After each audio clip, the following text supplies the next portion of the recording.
বৃষ্টির মধ্যেই স্বাস্থ্য ভবন অভিযানে নামল বিজেপি ছাত্র সংগঠন অখিল ভারতীয় বিদ্যার্থী পরিষদ ওরফে এবিভিপি। আরজিকর হাসপাতালে তরুণী চিকিৎসকের ধর্ষণ করে খুনের প্রতিবাদে এবং দোষীদের শাস্তির দাবিতে পথে নামেন তারা।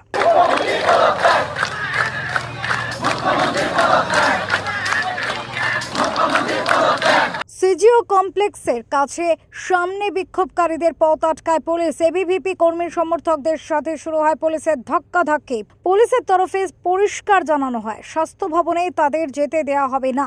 এরপরই ব্যারিকেড ভেঙে স্বাস্থ্য ভবনের দিকে রওনা দেওয়ার চেষ্টা করেন আন্দোলনকারীরা।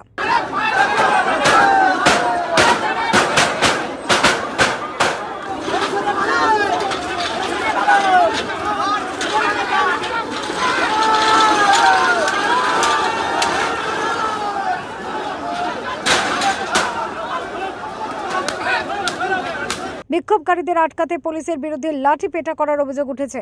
এবিভিপির অভিযোগ, টেনে হিচড়ে কলার ধরে তাদের কর্মীদের প্রিজন ভ্যানে তোলা হয়েছে। এবিভিপি ছাত্রীরাও পুলিশের হাতে আক্রান্ত বলে অভিযোগ। মঙ্গলবার সিটি সেন্টারের সামনে থেকে মিছিল করে স্বাস্থ্য ভবনে যাওয়ার কথা ছিল অখিল ভারতীয় বিদ্যার্থী পরিষদের কর্মীর সমর্থকদের, কিন্তু সিজিও কমপ্লেক্সের কাছেই আটকে দেওয়া হয় তাদের।